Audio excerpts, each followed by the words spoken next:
बताइए। Tropic of cancer.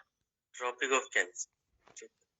जब हम देखिए क्या होता है कि हम इस तरह से 2 दिन से कोशिश कर रहे थे, कल जो किए थे मतलब कल से किए थे क्वेश्चन, वो ऐसे क्वेश्चंस थे जिसमें टाइम लग रहा था।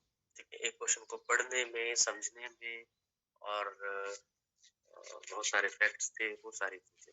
और जब उसके बाद ऐसे डायरेक्ट क्वेश्चंस आते हैं और जो इजी होते हैं तो वो टाइम नहीं लेते। ठीक है, और ये एकदम फैक्चुअल क्वेश्चन बिल्कुल सामने दिखता है। ठीक है, कि भारत से कौन सा जो अक्षांश रेखा है, कौन सा लैटिट्यूड जो है वो पास होता है, वो है tropic of cancer. Tropic of cancer से कितने राज्य निकलते हैं, कितने राज्य पास होते हैं? 8। ठीक है, 8 राज्य हैं। कौन कौन से हैं? तो राजस्थान, अपना गुजरात से शुरू करके मिजोरम तक। गुजरात, फिर राजस्थान, फिर मध्य प्रदेश, फिर Chhattisgarh, Jharkhand, Tripura, West Bengal, Tripura and last में मिजोरम। ठीक है, कल को क्वेश्चन आए कि क्या म्यांमार और पाकिस्तान से होकर ट्रॉपिक ऑफ कैंसर गुजरता है?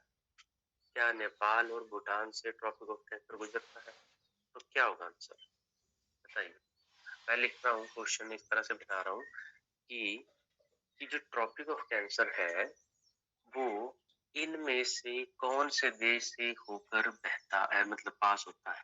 ठीक, ट्रॉपिक ऑफ कैंसर जैसे पाकिस्तान, अफगानिस्तान, नेपाल, भूटान, बांग्लादेश, म्यांमार, इनमें से कौन से ऐसे देश हैं जिनमें से पास होता है ट्रॉपिक ऑफ कैंसर? ठीक है, नेपाल, भूटान, बांग्लादेश, म्यांमार, पाकिस्तान, अफगानिस्तान। ठीक है, बताइए कौन पास करेंगे ट्रॉपिक ऑफ कैंसर को? पाकिस्तान और म्यांमार। पाकिस्तान और म्यांमार। ठीक है, बांग्लादेश नहीं करेगा? बांग्लादेश करेगा। ठीक है, देखिए बांग्लादेश तो वेस्ट बंगाल और मिजोरम के बिल्कुल बीच में है, वो तो पास करेगा। ठीक है, तो बांग्लादेश भी है, म्यांमार भी। क्या पाकिस्तान कर रहा है? अफगानिस्तान तो नहीं करेगा, अफगानिस्तान तो चलो ऊपर है। ठीक है, नेपाल भूटान भी ऊपर है, अफगानिस्तान भी ऊपर है। ठीक है, उससे बट पाकिस्तान कर रहा है कि नहीं कर रहा है? No sir. देखिए बहुत करीबी मामला है ये। पाकिस्तान जो है वो क्या उसको कर रहा है? देखिए गुजरात से हमारा पाकिस्तान लगता है, ठीक है, और राजस्थान से भी हमारा पाकिस्तान लगता है। ठीक है, तो राजस्थान का जो एरिया अगर आप देखें मैप में तो बिल्कुल नीचे का पोर्शन, बंसवाड़ा का जो नीचे का एरिया है, वहां से ट्रॉपिक ऑफ कैंसर जो है वो पास होती है। ठीक है, इट मीन्स राजस्थान वाला एरिया से तो कर नहीं रहा है पाकिस्तान टच, क्योंकि पाकिस्तान ऊपर है। हाँ, गुजरात वाले में हो सकता है। ठीक है, तो इसको इस तरह के क्वेश्चंस को आपको मैप में जाकर देखना है, एग्जैक्टली जूम करके देखना है कि क्या ये सही है। ठीक है, 23.5 डिग्री नॉर्थ पे ट्रॉपिक ऑफ कैंसर लैटिट्यूड जो है वो देखने को मिल रहा है, क्या वो पाकिस्तान से गुजर रहा है? ठीक है, ऐसे क्वेश्चन जो है वो बहुत पूछे जाते हैं। जैसे मैंने अभी क्वेश्चन फ्रेम कर दिया आपको एक कि 5-6 देश बोले और उसमें से किन देशों में ट्रॉपिक ऑफ कैंसर गुजरता है। ठीक है, कल को इस तरह का क्वेश्चन आपको मैप में कैसे बनाएंगे? तो इस तरह से बनाएंगे कि वर्ल्ड मैप से क्वेश्चन निकाल दिया कि इक्वेटर के थ्रू कितने देश और कौन कौन से, 4-5 देश लिख दिए, कौन कौन से देश इक्वेटर से पास कर रहे हैं। ठीक है, तो उसको भी ऑब्जर्व करिए एक बार, देखिए। ठीक है, और लिख लीजिए कौन कौन से देश इक्वेटर से पास कर रहे हैं, total number of countries past. ठीक है, और कौन कौन सी कंट्रीज है थ्रू वेस्ट टू ईस्ट। ठीक है, वेस्ट से ईस्ट तक वो लिख लीजिए एक बार। ठीक है, और होता क्या है ना इस तरह से, क्वेश्चन जब आ जाए तो हम उसको करने लायक नहीं होंगे। क्यों? क्योंकि हमने वो चीज ना कभी देखी ध्यान से और ना ही ऑब्जर्व करके रखा कि कौन सा देश हो सकता है, कितने देश हो सकते हैं। ठीक है, क्योंकि क्वेश्चन जब आते हैं तो उसको डिफिकल्ट बनाया जा सकता है एग्जाम, और वो मैप के थ्रू ही होगा और उसमें डिफिकल्टी होगी नहीं कोई, क्योंकि मैप से पूछा उन्होंने, उसमें क्या गलती है। ठीक है, तो पाकिस्तान जो है वो मेरे अकॉर्डिंग, जहां तक मुझे याद है, क्योंकि मैंने भी बहुत बड़े पहले देखा था, बट ये है कि नहीं गुजरता है। ठीक है, पाकिस्तान आई थिंक 24 डिग्री तक है, 23.5 डिग्री तक आता नहीं है। ठीक है, थोड़ा सा माइन्यूट फर्क है, मगर है नहीं, पास नहीं होती, वो उससे ऊपर ही रहता है बस। ठीक है, फिर भी एक बार इसको देख लें। ठीक है, फिर मैं बता दूंगा आपको। बट क्या होता है जब हम क्वेश्चन फ्रेम करते हैं तो इस तरह के क्वेश्चन, जैसे आपको बांग्लादेश हो गया, म्यांमार हो गया, ये तो होंगे पास, पाकिस्तान जो है शायद ये नहीं होगा। ठीक है, और अफगानिस्तान, नेपाल, भूटान तो ऊपर ही है, उनकी लोकेशन से पता चलता है।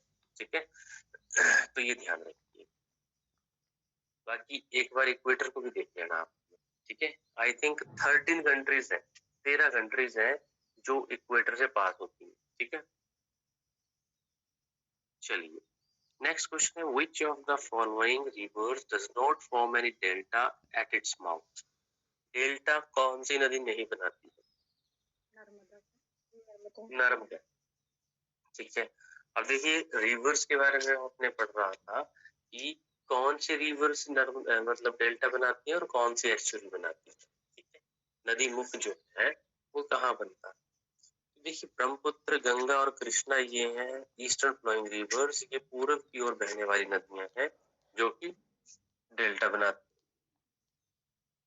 और जो आपकी नर्मदा नदी है ये पश्चिम की ओर बहने वाली नदी, ठीक है, वेस्टर्न फ्लोइंग रिवर है और ये एस्चुरी बनाती है, ना कि डेल्टा। ठीक है, और पूर्व की ओर बहने वाली नदियां का जो फ्लो है वो बड़ी रिवर्स है। ठीक है, उनका फ्लो ज्यादा है, कैचमेंट एरिया ज्यादा है, और जो वेस्टर्न फ्लोइंग रिवर्स है इसमें मेन नर्मदा और ताप्ती ही है, और बाकी भी है बट छोटी छोटी रिवर्स है। ठीक, तो नर्मदा यही सही आंसर है। नेक्स्ट क्वेश्चन है, the origin of Indus is in. Sindhu का जो रीजन है उत्पत्ति है वो कहाँ से होती है, कहाँ से निकलती है? मानसरोवर से, कैलाश से, कश्मीर से, नन ऑफ। मानसरोवर।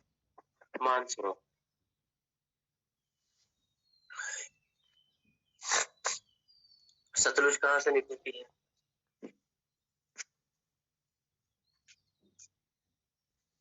हाँ जी, सतलुज का रीजन क्या? पाकिस्तान। सतलुज का ओरिजिन भी मानसरोवर है और सिंधु का भी मानसरोवर ही है। देखिए सिंधु और सतलुज दोनों ही तिब्बत से निकलती है, मगर क्या इसका ओरिजिन मानसरोवर ही है दोनों? कंफर्म है आप?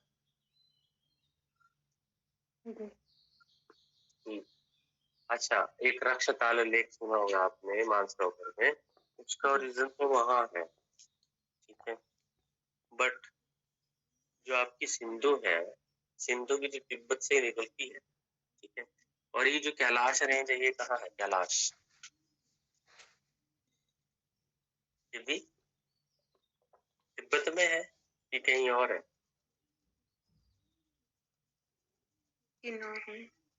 हाँ जी, किन्नौर में है। ठीक है, हाँ कनेक्टिविटी तो है इसकी तिब्बत के साथ।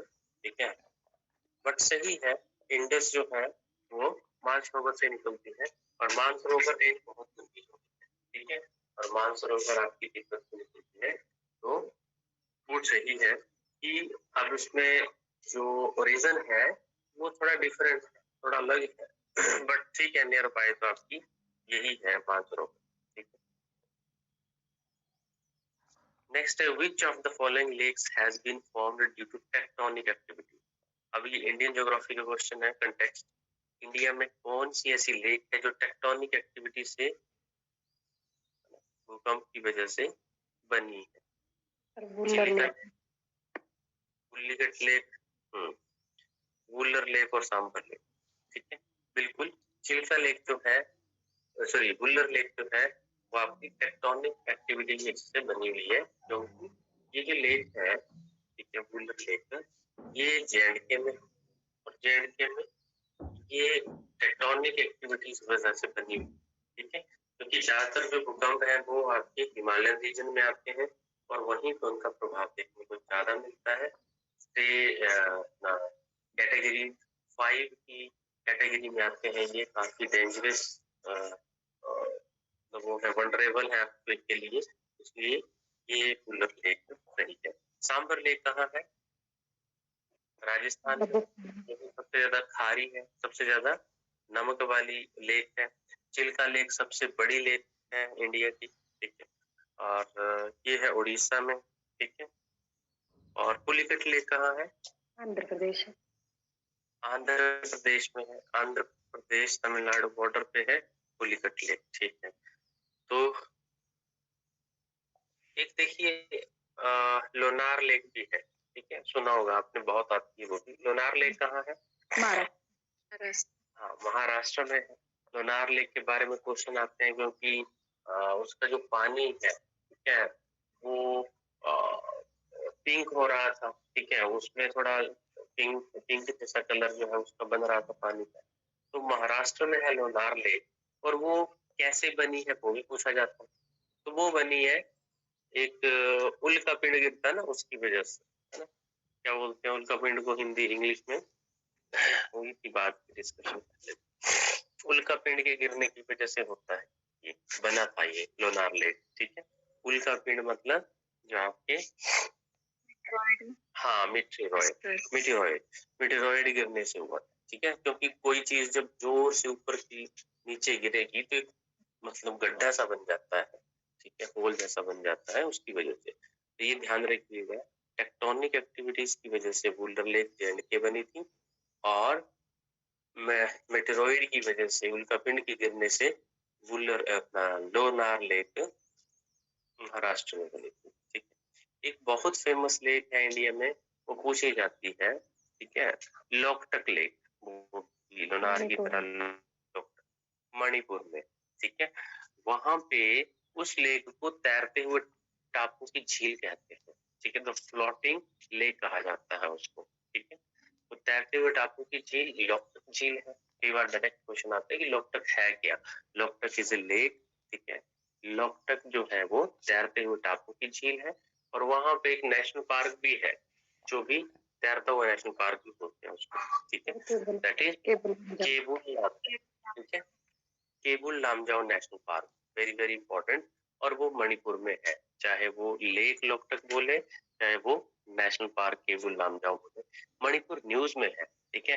देखा ना आपने कि कैसे न्यूज से क्वेश्चन उठाए जाते हैं, ठीक है। स्टैटिक पोर्शन भी न्यूज से उठाया जाता है, करंट तो आता ही आता है, बट स्टैटिक भी कैसे बनाया जाता है, गवर्नर के ऊपर क्वेश्चंस देखे आपने, ठीक है। तो वो सारे 3-4 क्वेश्चन जो थे वो गवर्नर को इसलिए पूछा देते थे, प्रेसिडेंट को, गवर्नर को, क्योंकि वहां से क्वेश्चन बनते हैं, ठीक है, जो भी न्यूज में एक्टिविटीज रही हैं बार बार। बट उन्होंने ये नहीं पूछा डायरेक्टली कि ये जो क्वेश्चन मतलब ये मतलब किस कंटेक्स्ट में थे, वो डायरेक्टली नहीं पूछ रहे थे, बट वो उसका स्टैटिक वर्जन पूछ रहे थे, वैसे ही बनती है चीजें। तो मणिपुर जो है उसमें प्रेसिडेंट रूल लगा हुआ, आपको पता है, 3-4 महीने से, ठीक है। पहले 2 साल वहां पे कैसी एक्टिविटीज रही, तो इसी वजह से वो क्वेश्चन पूछ सकते हैं। नेक्स्ट क्वेश्चन है, which is the correct arrangement of the following rivers from north to south, ठीक है। अब देखो आपको नॉर्थ टू साउथ अरेंज करना है रिवर्स को, ठीक है। तो थोड़ा सा आइडिया लगाइए कि कैसे हो सकता है, अगर थोड़ा सा आपको याद है या पता लग सकता है। पेन्नार, गोदावरी, कावेरी, पेरियार, ठीक है, गोदावरी, पेरियार, ठीक है। गोदावरी महाराष्ट्र से निकलती है, महाराष्ट्र ऊपर है, ठीक है, क्योंकि नॉर्थ टू साउथ लगाना है, तो इनका फ्लो गोदावरी नॉर्थ में हुई महाराष्ट्र से। पेन्नार आई थिंक ये महाराष्ट्र से, आंध्र प्रदेश से नहीं है ये, एक मिनट, पेन्नार ये तो कर्नाटक से निकलती है, और पेरियार तमिल अपना केरल में है, केरल में। तो केरल पेरियार जो है वो तो नीचे आएगी, ठीक है, क्योंकि वो केरल से है, बहुत नीचे है वो, तो सी और ए में से लग रहा है। अब पेन्नार अगर आंध्र तेलंगाना से है, तेलंगाना या आंध्रा से है, तो ठीक है उसी हिसाब से ठीक है। बट कावेरी जो है ना वो भी आपकी कहीं ना कहीं वो हो सकती है, पेन्नार ऊपर हो सकती है। ए और सी में से होगा, ठीक है। बट मोस्ट प्रोबेबली ए ठीक है। क्यों? क्योंकि जो कावेरी है वो सदर्न कर्नाटक से निकलती है, तो वो थोड़ी साउथ में होगी, ठीक है। बाबा भूदान की पहाड़ियां, ठीक है, ब्रह्मगिरी की पहाड़ियां, तो ये सही है। गोदावरी, पेन्नार, कावेरी, पेरियार, ठीक है। देखिए पेरियार केरल से है, ये तो लिंक वैसे ही बन जाता है कि नॉर्थ टू साउथ। हाँ बीच की थोड़ी मैनेज करना है, क्योंकि यहाँ पे और जिसमें पेन्नार का नाम नहीं भी सुना होता है, ठीक है। कावेरी तो फेमस रिवर, कावेरी आपकी कर्नाटक से निकलती है, तो ए सही। इस तरह के जो क्वेश्चंस हैं आपको थोरोली थोड़ी सी रिवर्स का ज्ञान होना चाहिए। जैसे हम रिवर्स पढ़ेंगे, वैसे भी मैंने western flowing eastern flowing rivers बताई हुई है, उसमें आ जाएंगी ये सारी रिवर्स, ठीक है। जैसे बहुत सारी रिवर्स हैं, उनकी ट्राइब्यूटरीज हैं, तब उनको याद रखना बहुत जरूरी होता है। नेक्स्ट वीक से हम करेंगे उसको कैसे शुरू। तो रिवर्स ही हमारा टॉपिक चल रहा था, उसको बहुत डिटेल में देखेंगे उनको, ठीक है, तो अपने आप हो जाएगा। नेक्स्ट है 31, which of the following soil is the most fertile? Most fertile कौन सी है सबसे फर्टाइल? ये भी हो चुका है डिस्कस। खादर, बांगर, लेटराइट, एरिड, इनमें से कौन सी सॉइल सबसे फर्टाइल है?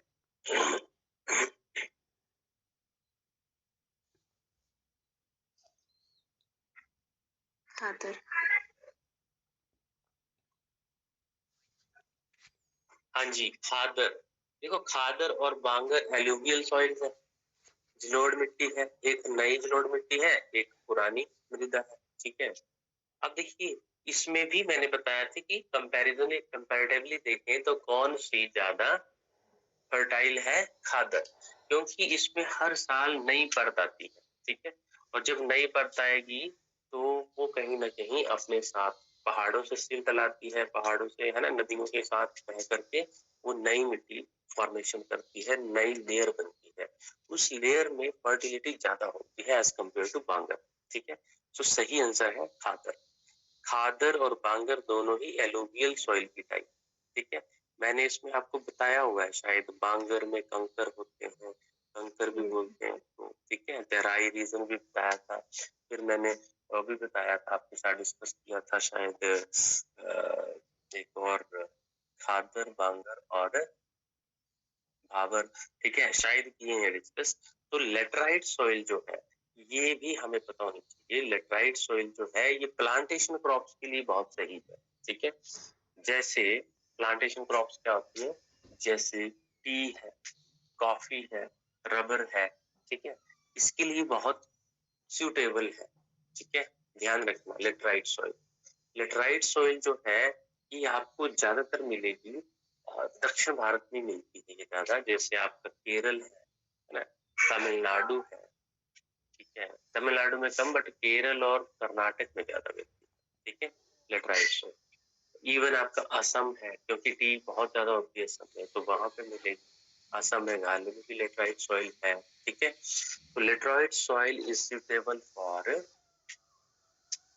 Plantation crops like T, coffee, rubber, ठीक है। रबर सबसे ज्यादा केरल में, टी और कॉफी भी आपके कर्नाटक, केरल में, तमिलनाडु में देखने को मिलती है, तो वहां पे ये लेटराइट सॉइल। अब लेटराइट सॉइल जो है वो थोड़ी रेडिश देखने को मिलती है। क्या कारण है कि वो लाल लाल दिखाई देती है? वैसे रेड सॉइल अलग होती है, बट लेटराइट सॉइल जो होती है ये भी थोड़ी रेड दिखाई देती है, ठीक है। ईंट देखिए आपने, ईंट, ठीक है, तो ईंट से ही बना हुआ है ये शब्द लेटराइट, तो ईंट की मिट्टी की तरह होती है, ईंट की तरह, ठीक है। जो ईंट होती है एक्चुअल में उस की तरह अपीयरेंस होती है मिट्टी की, ठीक है, हल्की हल्की लाल। और इसका कारण क्या है? क्योंकि यहाँ पे आयरन ऑक्साइड भी होता है, ठीक है। एक इसकी कंडीशन याद रखना कि लेटराइट सॉइल को क्या चाहिए, कैसी फेवरेबल कंडीशन चाहिए, तो ध्यान रखिएगा वहां पे हाई रेनफॉल और हाई टेम्परेचर चाहिए, ठीक है। लेटराइट सॉइल में हाई रेनफॉल हाई टेम्परेचर चाहिए। कंडीशन ये होती है कि वहां पे टेम्परेचर भी ज्यादा हो, गर्मी भी हो और रेनफॉल भी ज्यादा। ठीक है, हाई रेनफॉल हाई टेम्परेचर। ठीक है, मोर देन 25 डिग्री टेम्परेचर रहना ही रहना चाहिए और रेनफॉल भी हाई होना चाहिए। ठीक है, फिर ये सूटेबल है। नेक्स्ट, एरिड जो होती है वो शुष्क होती है। ठीक, खरीफ क्रॉप है कौन सी है? Direct question. Kharif crop, wheat, barley, rice, peas. Rice. Rice wheat crop है। ठीक है, अब देखिए अभी राइस का टाइम आ रहा है, अब आ जाएगा जून जुलाई, जून में आ जाता है। तो खरीफ क्रॉप जो है जिसमें मक्का और राइस, राइस को पैडी बोलते हैं। ठीक है, तो पैडी और जो वेज है वो अभी खरीफ क्रॉप में आए। ठीक है, जिससे देखिए इंडिया में बहुत सारी खरीफ फसलें उगाई जाती है। मैंने कई बार बताया भी आपको कि ज्यादातर फसलें इंडिया में जो है ना वो खरीफ ही क्रॉप है। इसीलिए वो इस समय समर्स में मानसून के टाइम पे on the arrival of monsoon तब बोई जाती है। और इसीलिए भारत की जो एग्रीकल्चर है, इंडिया का जो एग्रीकल्चर है वो मानसूनल एक्टिविटीज के ऊपर डिपेंड करता है। ठीक है, तो मानसूनल हमारा क्लाइमेट है और इसी की वजह से हमारा एग्रीकल्चर सक्सेसफुली ग्रो करता है। तो इसलिए rice is the right answer. और व्हीट जो है और बाकी जितनी भी क्रॉप्स हैं, ठीक है, जैसे 5-6 क्रॉप्स हैं मेनली जो आपकी रबी क्रॉप्स हैं, बाकी तो खरीफ। ठीक है, नेक्स्ट देखिए, इसके लिए मैं एक आपको भेजूंगा। ठीक है, एक पीडीएफ, उसमें सारी चीजें। नेक्स्ट है, dash is the land which is left without cultivation for one or less than one agricultural year. Dash is the land which is left without cultivation, बिना खेती के, for one or less than one agricultural year. ठीक है, एक साल या एक साल से कम कृषि ईयर के लिए, कृषि वर्ष के लिए उसको छोड़ दिया जाता है। कौन सी वो लैंड है? नेट सोन एरिया, कुरेंट पोलो, कल्चरेबल वेस्टलैंड या बैरन एंड वेस्टलैंड? बैरन बंजर, कल्चरेबल वेस्टलैंड, बताइए जरा, है कुछ आइडियाज?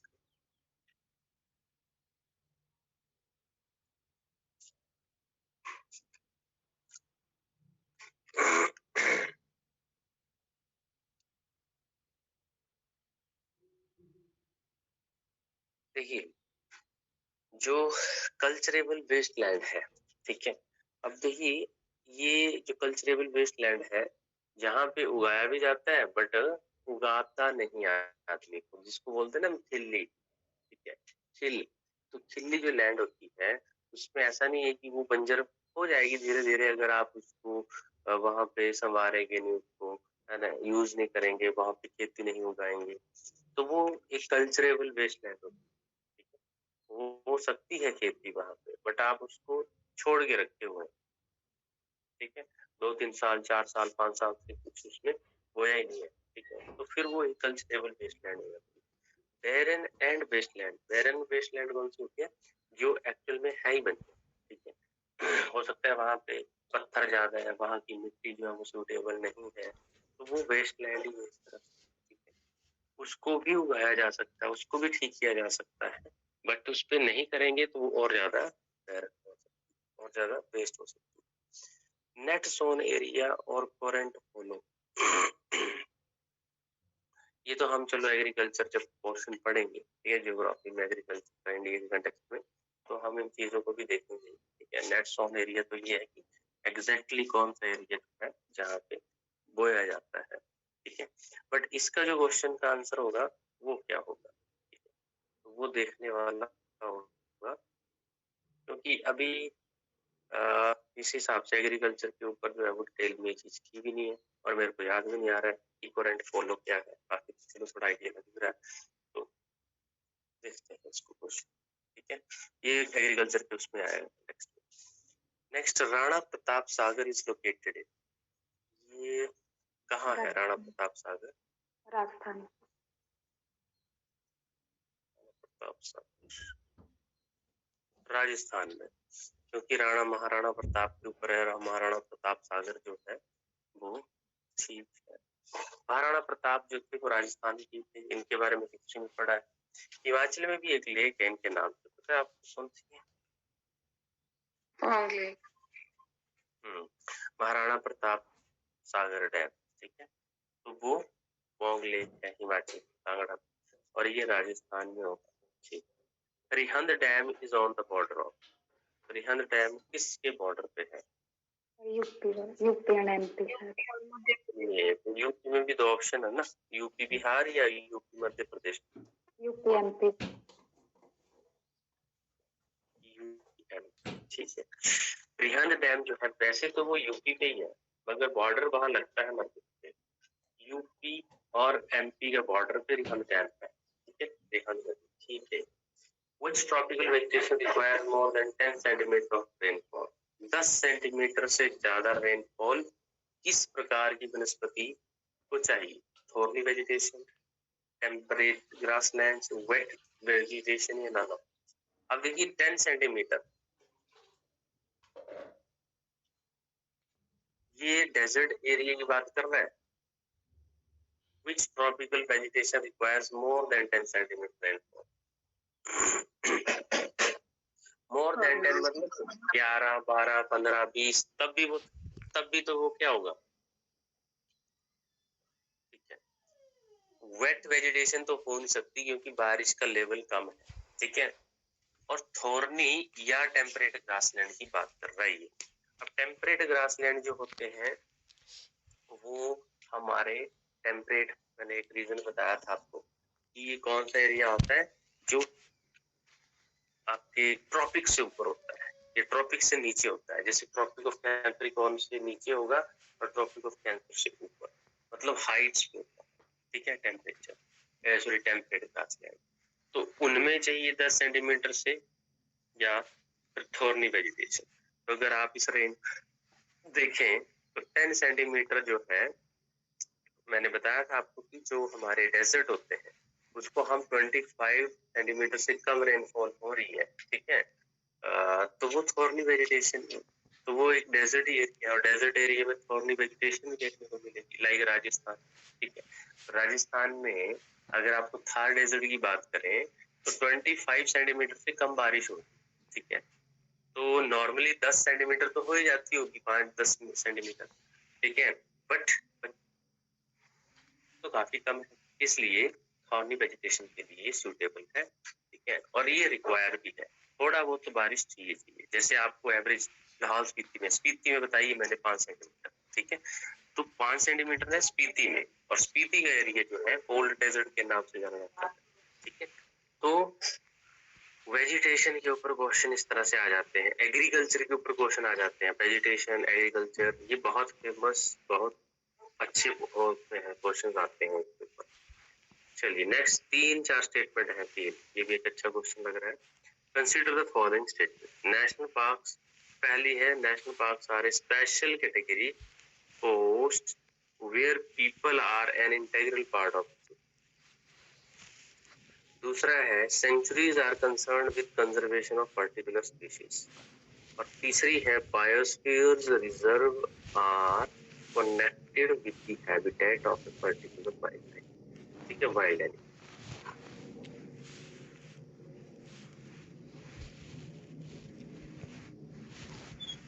हाँ जी, देखिए इन्होंने एक्चुअली में कुछ नहीं किया, तीनों ही स्टेटमेंट में डेफिनेशन दे दी है, इन्होंने डिफरेंस बता दी है।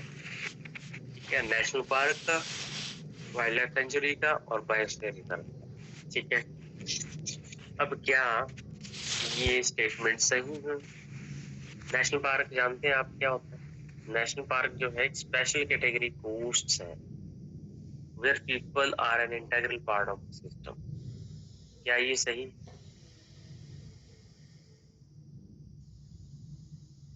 National park special category cost है जहाँ पे लोग जो है वो सिस्टम का इंटीग्रल पार्ट है।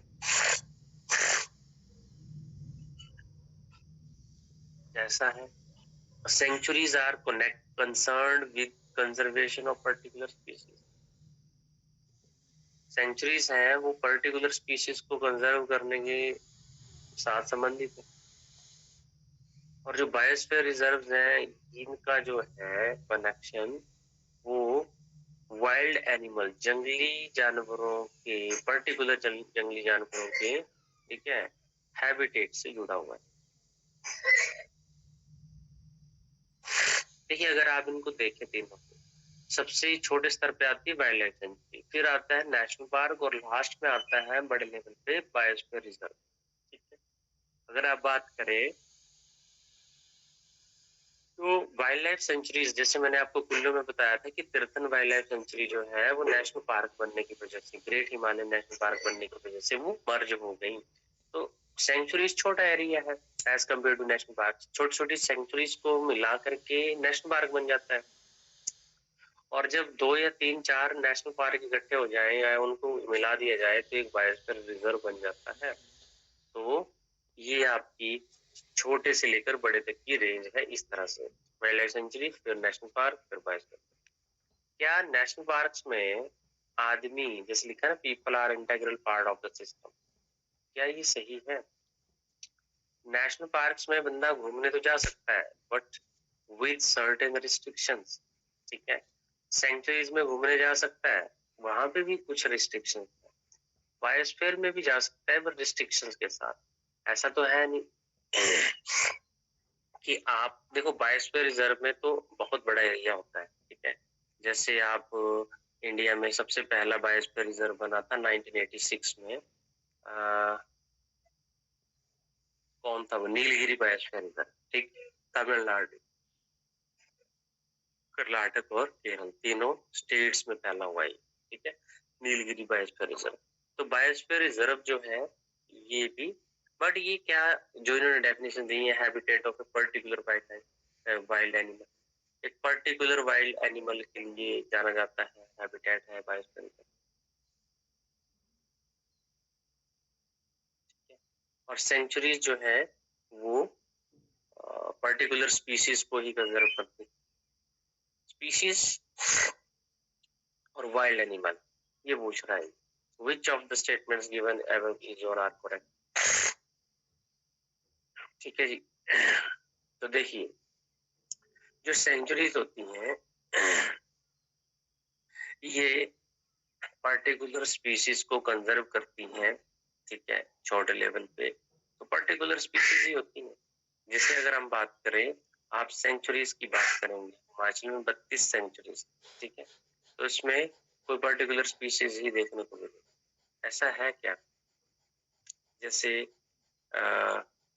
वाइल्ड लाइफ सेंचुरीज है तो पर्टिकुलर स्पीशीज के लिए जानी जाती है कि और भी होते हैं इसमें, कुछ आइडिया? और जो तीसरा है पर्टिकुलर वाइल्ड लाइफ, ये भी गलत हो जाएगा। ठीक है, तो करेक्ट पूछा है और करेक्ट जो है वो मेरे हिसाब से यहाँ पे एक तो गलत हो जाएगा, तो 2 ही रहेगा। ठीक है, अब मैं इसमें श्योर भी नहीं हूँ क्योंकि मेरे को थोड़ा डाउट लग रहा है। कहाँ है काचीगम नेशनल पार्क? जम्मू कश्मीर। जम्मू कश्मीर में। ठीक है, ठीक है, दाचीगम नेशनल पार्क जम्मू कश्मीर में है। जैसे कि नेशनल पार्क आते हैं, उत्तराखंड के नेशनल पार्क हैं, जिम कॉर्बेट नेशनल पार्क है, राजा जी नेशनल पार्क है। ठीक है, हिमाचल में नेशनल पार्क 5 है, वो पढ़ेंगे आपने। पंजाब में है वो national park?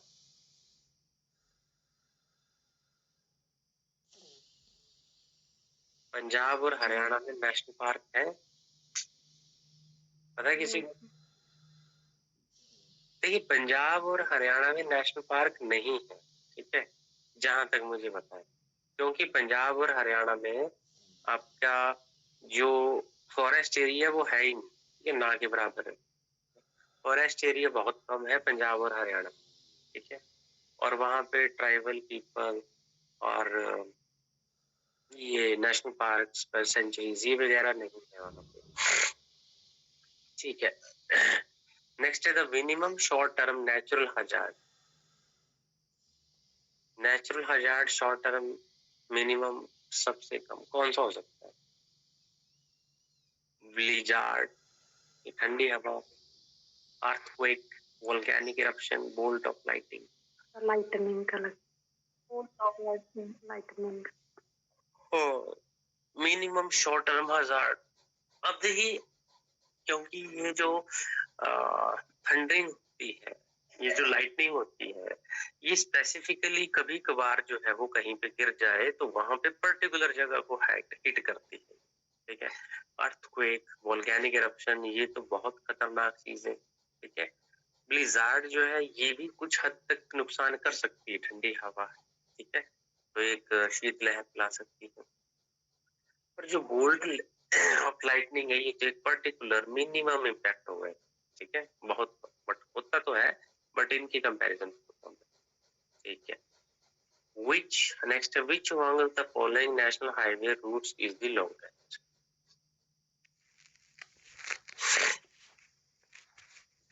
Agra to Mumbai, Chennai to Thane, Kolkata to Hazira, Pune to Machilipatnam. कौन सा इनमें से कौन सा नेशनल हाईवे लंबा हो सकता है सबसे ज्यादा? अभी ये तो रेलवे नेटवर्क है, इसमें मेन ड्रॉबैक क्या है, क्या कमी है? सबसे lack of rolling stock, single track in many area, lack of coal, the presence of multiple gauges.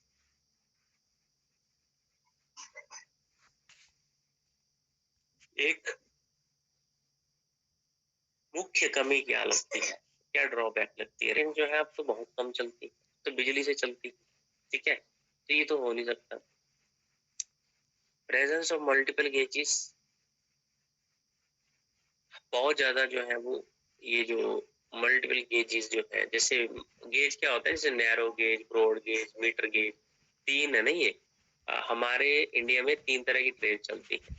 Broad gauge जो मेन बड़ी ट्रेन चलती है, ठीक है, प्लेन्स में, जैसे पंजाब में, हरियाणा में, बाकी जितनी भी, तो वो बड़ी ट्रेन है, उनकी जो चौड़ाई है उन गेजेस की ज्यादा होती है ना। जो रेलवे ट्रैक है वो चौड़े होते हैं। जैसे हिमाचल में देखें आप, पठानकोट, जोगिंद्रनगर, शिमला रेलवे लाइन, या फिर दार्जिलिंग पहाड़ी क्षेत्र में नैरो गेज होता है, छोटी ट्रेन होती है, उनकी चौड़ाई कम होती है। ठीक है, 1 मीटर से कम। और 1 मीटर गेज होता है मीडियम। ठीक है, तो क्या उनकी जो मल्टीपल गेजेस है उसकी प्रेजेंस एक बहुत बड़ी समस्या है? तो नहीं। ठीक है, सी और डी तो नहीं होगा। ठीक है, क्योंकि समस्या क्यों होगी वो? ठीक है, क्योंकि क्रॉसिंग जो है, ठीक है, क्रॉसिंग नहीं हो पाती ना, फिर वेट करना पड़ता है, उसको सिग्नल देके उसको जाएगी, फिर वो वहां से जाएगी। कहीं ना कहीं सिग्नलिंग होती है। जैसे आप हिमाचल में भी देखे, पठानकोट जोगिंद्रनगर रेलवे लाइन में, तो सिंगल ट्रैक है। ठीक है, जैसे आपका आई थिंक शिमला कालका भी सिंगल ट्रैक है। तो सिंगल ट्रैक में ये रेलवे कनेक्टिविटी प्रॉब्लम, और ऐसा नहीं है कि बड़े ट्रैक्स में भी है ये, कहीं ना कहीं, क्योंकि ट्रैक पीछे नहीं है। ठीक है, क्योंकि उनको सिग्नल देके बस जाना पड़ता है, फिर उनका वेट करके फिर वो अगली ट्रेन जाएगी, क्योंकि सिंगल ट्रैक में वो क्रॉस नहीं कर पाएगी। ठीक है, और रोलिंग स्टॉक का तो आइडिया है नहीं वैसे, बट ये बी जो है वो सही genuine. Sal and teak are commonly found in, कहाँ मिलेंगे आप sal and teak? Monsoon forest, equatorial forest, savanna forest, mangrove forest. कौन से जंगलों में मिलते हैं ये साल एंड टीक? ये आपको इंडिया में भी देखने को मिलेंगे बहुत ज्यादा। इंडिया में कहाँ मिलेंगे? तो मध्य प्रदेश, जो आपका मेन एरिया है, मध्य प्रदेश है। ठीक है, मध्य भारत, वहां पे। तो मॉनसून फॉरेस्ट ये तो नहीं होगा, मैंग्रोव फॉरेस्ट ये भी नहीं होगा, दो तो चले। अब इक्वेटोरियल फॉरेस्ट है ये, सवाना फॉरेस्ट। मैंग्रोव नहीं था, मैंग्रोव पे नहीं होगा, यहाँ तो सुंदरी वृक्ष होता है। साल एंड टीक नहीं होगा, ये थोड़ा शुष्क भी है, पर्णपाती वन। ठीक है, तो ये आपको मिलेंगे इक्वेटोरियल फॉरेस्ट।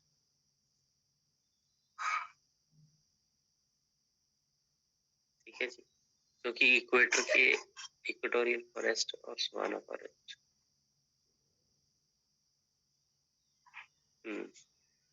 ठीक है, क्योंकि इनकी जो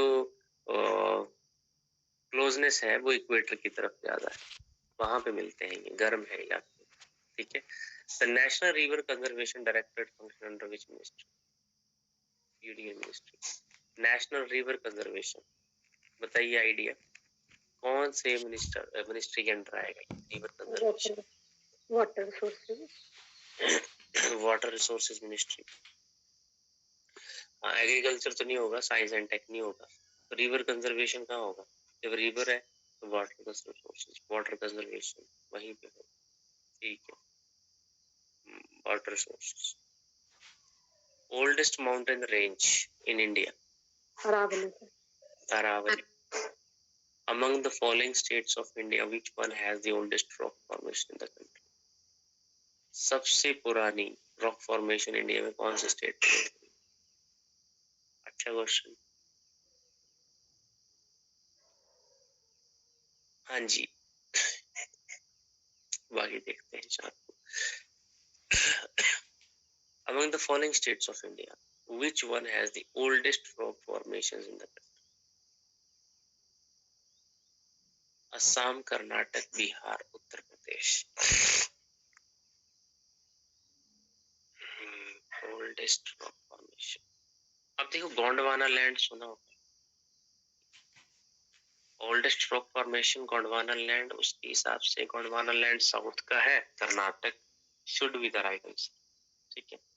कर्नाटक हो सकता है इसका आंसर, बट मैं श्योर नहीं हूँ, क्योंकि यहाँ पे यूपी, बिहार, नॉर्थ के हैं, असम, ये तीनों ही एग्जैक्टली तो मोस्ट प्रोबेबली यही आंसर कर्नाटक, बट ये मैंने कभी क्वेश्चन पढ़ा नहीं, पर ये गोंडवाना लैंड के हिसाब से ठीक है। जैसे आपको मैंने कॉन्टिनेंटल ड्रिफ्ट थ्योरी बताई थी ना, तो सबसे पहले हमारे जो रिसोर्स मिनरल रिच जो रॉक्स हैं वो आपको साउथ में मिलती है, ठीक है। तो कर्नाटक वैसे भी आपको पता है इन सारों से ओल्डेस्ट रॉक फॉर्मेशन वहां पे होगी, ठीक है। तो कर्नाटक सही होना चाहिए।